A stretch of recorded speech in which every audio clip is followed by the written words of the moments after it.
Idaho Falls Pediatrics, proudly supporting kids in our community and 7 questions with Emmy. Hey guys, welcome back to Some Questions with Emmy. I'm Emmy Eaton, and my guest today has released 10 albums and has had multiple hit songs like Wink, No Doubt About It, and more. Country singer Neal McCoy, thank you so much for chatting with me today.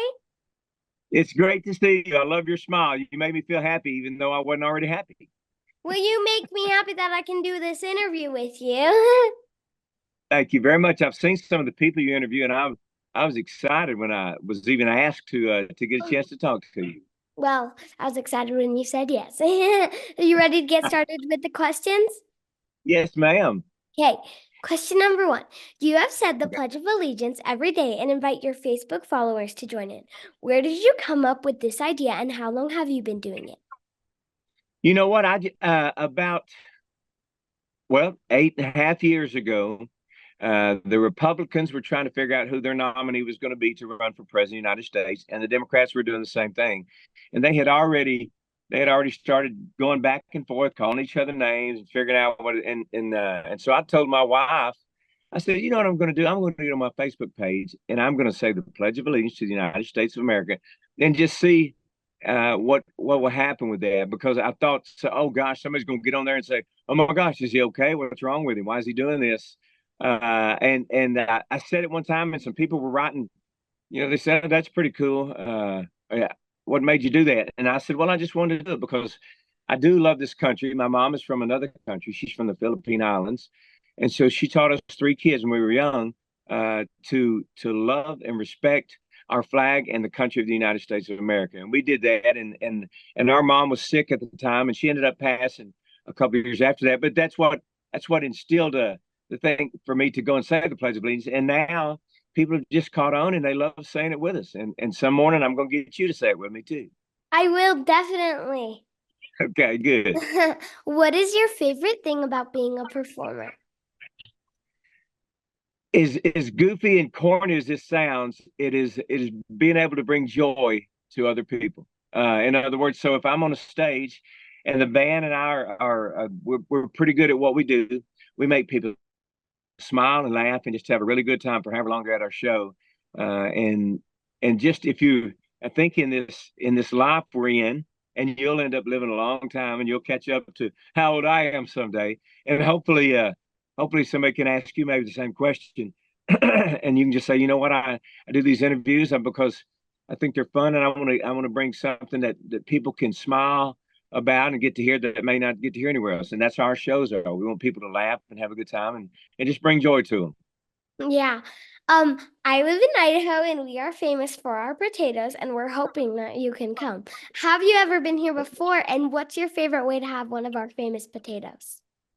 I'm just a standard baked potato guy, and although I have to take that back, mashed potatoes probably is my favorite.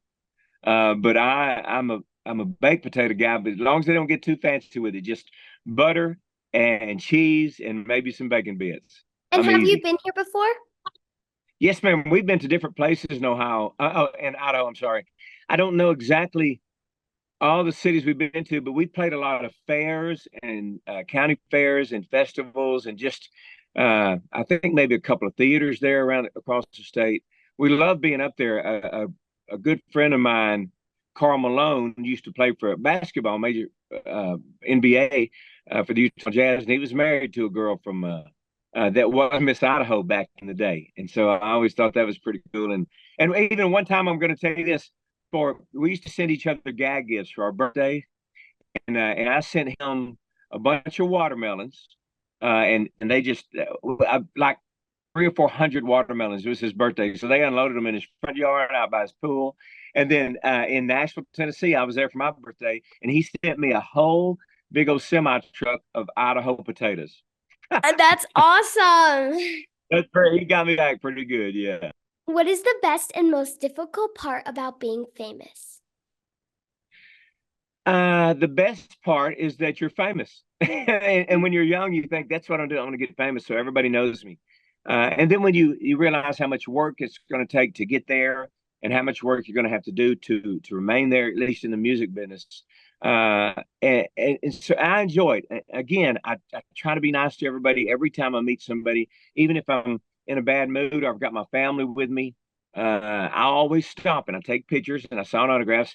And my family is so good and they've known kind of what kind of person I am. So they know if we go to a restaurant or if we're just out walking and somebody says, "Can I take a picture or can we do this or that?" And my family will just move along and I can do it. So to answer your question, it's tough sometimes being famous because of the way that you would love to treat everybody, and sometimes the people that you don't treat the nicest or don't spend the most time with is your family because you understand that they will allow you to do that. But the second part of that question is the toughest part of being somebody famous is that you have to stay out there, and sometimes it takes away some time that you would really like to spend with your family. So you got kind of balance or weigh it and see if there's a way that you can and be successful and still take care of your family. And so far, my wife and I have been married 43 years, and now we have three grandsons, 12, pretty close to your age, 12, 9, and 3. So that's the good side of the business is that we get to help from a financial standpoint. They're going to be in pretty good shape because we help take care of them. Yeah, you get to spoil all your grandkids. That's exactly. You said that. That's right. If you could perform with anybody, who dead or alive, who would it be? Oh my gosh, I grew up being a huge Michael Jackson fan. So I wouldn't be able to perform exactly with him because he's a much better dancer. But when I grew up and I was about 9 or 10 years old, Michael Jackson and our birthdays were less than a month apart. So when I was growing up and I was watching, they used to have an old show on called American Bandstand, and Michael Jackson was on there with the Jackson Five, and I was about 10 and he was 10, and I was watching him sing and dance, and that's what kind of made me start thinking, you know what, that would be so much fun. And I think really, Emmy, one of the things I was thinking about is if I was singing and dancing, then I wouldn't have to do homework. But it didn't help. I still had to do homework. Yeah, But Michael if Jackson only would be the answer. if I can just do interviews all day and not do homework. I still have to do my homework though for my interviews. Well, you could do interviews all day because you're very good at it. You're very relaxed. You smile. You're engaged. You listen to what I'm talking about, and that's always important when you do an interview as an interviewer, which is you in this case. Always listen to what they're saying and react to what they're saying, and you do that well. I don't know if you got that from Nate or from who you got that from, but you do a great job of it already at a young age. Thank you. My teacher might be mad if I don't do my homework though. I understand my teachers were too because I would tell them, look, they would say, where's your homework? I said, I'm going to be Michael Jackson. I don't need to do homework, and then that never worked. Yeah, I'll tell Mrs. Bishop if you're watching this. You heard what That's he right. What is the biggest thing that you've learned as a performer? I think to engage the people, to that when you're on a stage, no matter if it's big or small stage, try and somehow reach to every person in the building or in the arena or in the stadium or when you're playing. Make them feel like, don't forget them. Just because when you're performing, you have all the people that are around the stage. It's real easy to stay locked in on them and make eye contact and smile and all that. But you need to extend that to the last person. Wave to all those people up there. Make sure that they know that you do understand that they're in the building. And that's one of the things that we've been able to do well. And I think that's one of the reasons that we still continue to keep working is because people want to that book us that set our dates. They want to have us back because they know that we're going to work hard to make everybody happy, not just the people that they can see from the stage. Yeah. Could you share a piece of advice that might help me and our audience? Well, I think you know what? Do you mean your viewing audience? Mm-hmm. I don't know that I can help you. You are really in tune. You've got it figured out, and you're precious. You're smart, and you ask good questions that require good answers. Now, sometimes that's where I struggle on the good answer part. But if I do, it's not because you're not asking good questions. I would totally leave you alone. If I would watching you and trying to give you some criticism, I would just say, just don't mess with her. Just turn the camera on, get somebody for her to talk to, and she'll do fine. Thank you so much for talking with me. You are so welcome. I was excited when we got your email I was and I went excited and when you said yes. well, when I researched you and I saw also all the famous people, really famous people that you've talked to, and at other points in their career, and I just think you're a doll. Now, how old are you again? I'm 10. I'm turning 11 in June.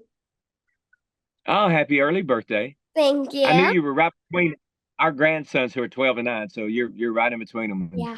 And I just think you're doing a wonderful job, and I don't know who's helping you get out, let people know that you're out there and that you're doing these interviews, whether that's your dad or your mom or whoever.